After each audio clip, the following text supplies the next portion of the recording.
Are you paralyzed with overwhelm when it comes to meal prepping? You know it should make your life easier, but you have no idea how to start.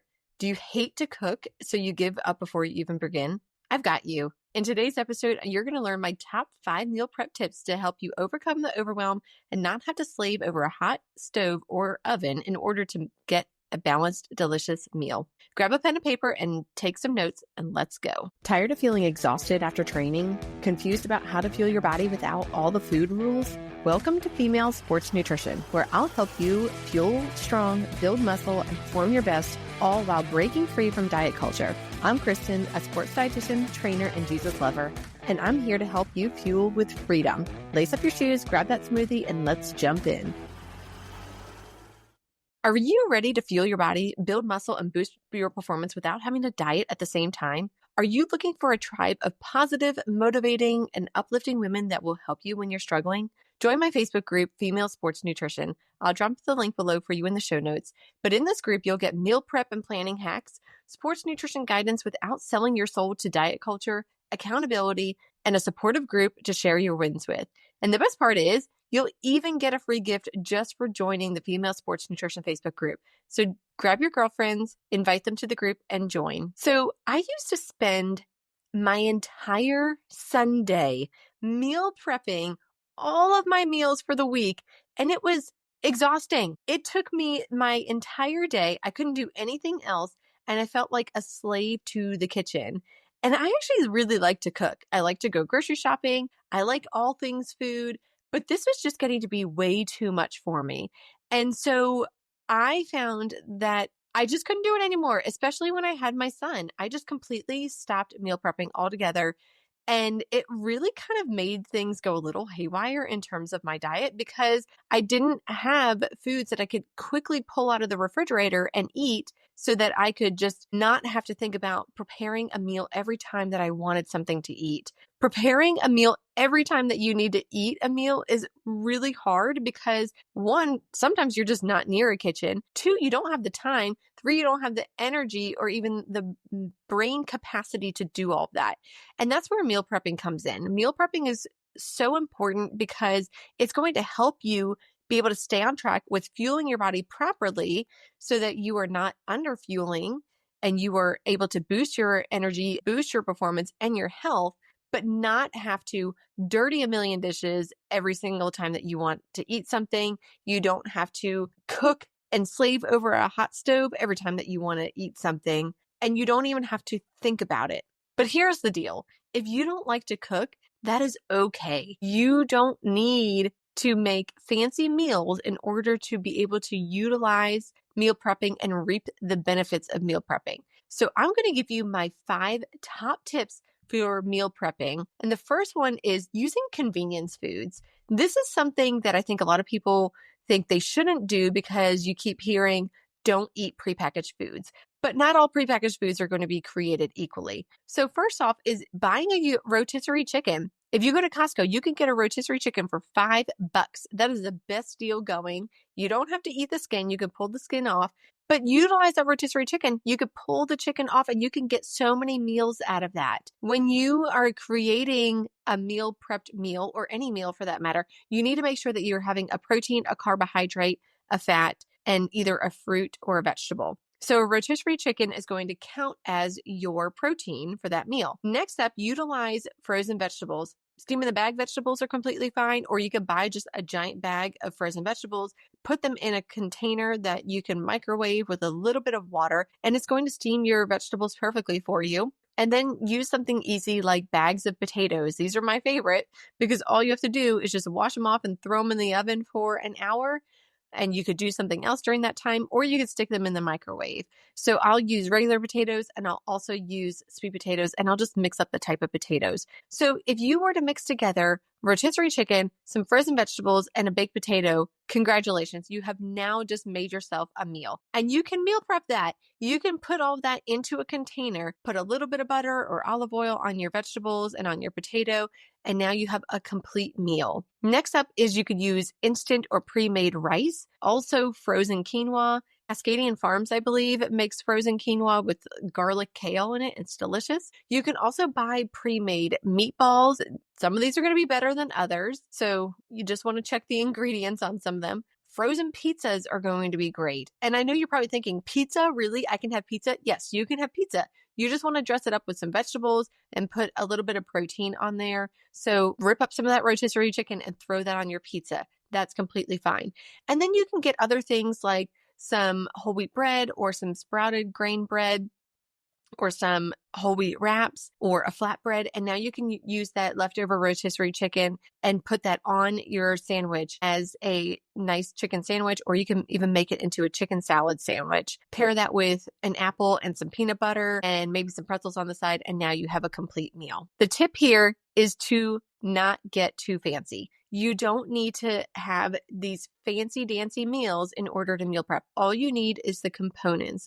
So just take a trip around your grocery store and see what are some things that I can utilize that are already done for me so that I can save myself some time and some energy. Number 2 is to make sure that you are overlapping ingredients when you make these meals. So I gave the example of rotisserie chicken, and rotisserie chicken is really easy because it's very versatile and you can use it on a lot of different things. You can stuff a potato with it. You can put it on pizza. You can make a sandwich out of it. You can make a salad out of it. You can just have it with rice, or you could put it on top of pasta with a jar of tomato sauce. It's super versatile. Same thing with ground beef. Cook up some ground beef and you can put that over some pasta with a jar of sauce again and make some spaghetti with meat sauce. You can stuff that in a potato with some broccoli and cheese on top. It's delicious, by the way. You can also mix that together with some rice and some mushrooms and peppers and onions and a little bit of avocado. And now you have yourself a burrito bowl. You really want to make sure that you are using overlapping ingredients. So pick one main food and then think of a couple different ideas that you can make from that one central idea.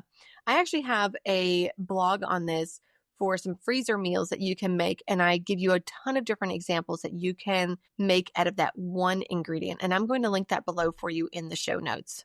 Number 3 is to eat the same meal 2 to 3 times and then move on, meaning you batch cook. So we're not making just one serving of a meal when we cook something. We're going to make several servings. So that means you're going to double or even triple the recipe if you're following a recipe, or if you're cooking a pound of chicken, you may want to make 2 or even 3 pounds of chicken. And you may be thinking, well, I'm just cooking for myself, or it's just me and one other person. That's really too much food. That's okay. You can freeze that and you can use that for a later time. You can freeze just about anything besides fresh vegetables and fruits. So you're going to cook a lot of whatever it is that you're cooking at that time. Freeze it if you're not going to use it within a couple days, and then pull it back out and use it for another meal. But if you are going to use it in a couple days, that's great, because now you don't even have to take out the food from the freezer and thaw it out. You're going to have several meals out of that one recipe or that one ingredient. Now, I would not suggest making one ingredient and eating that for every single meal of every week, because you're going to be really, really bored of it.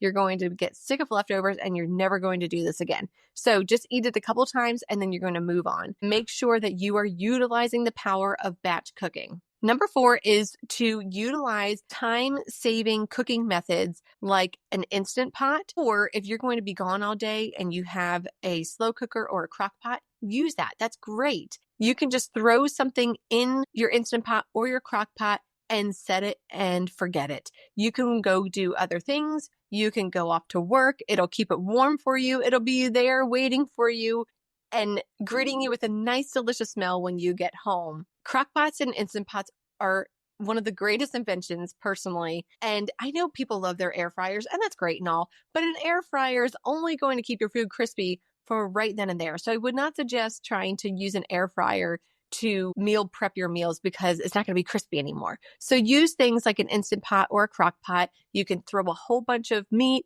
potatoes, vegetables, broth, whatever you have in there, and you can make a complete meal right there in the Instant Pot or the crock pot. A good example would be pot roast. A pot roast is going to be meat, potatoes, and carrots. Now you have a complete meal in your crock pot or your Instant Pot, and you can get several meals out of that one recipe. Last up is batch cooking some staples at the same time. So make sure that you are utilizing your time well and you're cooking two things at the same time. So for example, while you're cooking rice on the stove, you are grilling some chicken. While you're baking potatoes, you are making shredded beef in the crock pot or Instant Pot. While you're boiling up some pasta, you are baking some fish in the oven. You get the idea. You're doing two things at one time because you don't have to stand there and watch your baked potatoes bake in the oven. That's like watching paint dry.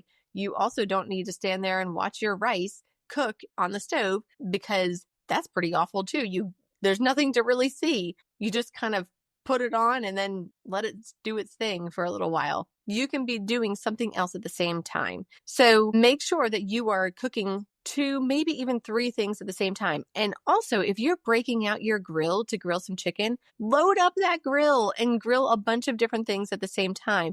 I'll throw on pork tenderloins. I'll make burgers at the same time. Load that baby up so that you are cooking a whole bunch of things at one time. And then now you've gotten even more meal prepping done at the same time. So let's recap here on the 5 tips for meal prepping. Number 1 is to utilize convenience foods. Number 2 is to make recipes that have overlapping ingredients. Number 3 is to eat the same meals 2 to 3 times and then move on. So make sure you are batch cooking. Number 4 is to utilize a crock pot or an Instant Pot. And number 5 is to batch cook some staples at the same time. I would love to find out how these tips work for you with meal prepping. And if you have more tips to share, please join my Female Sports Nutrition Facebook group and share with the rest of the group.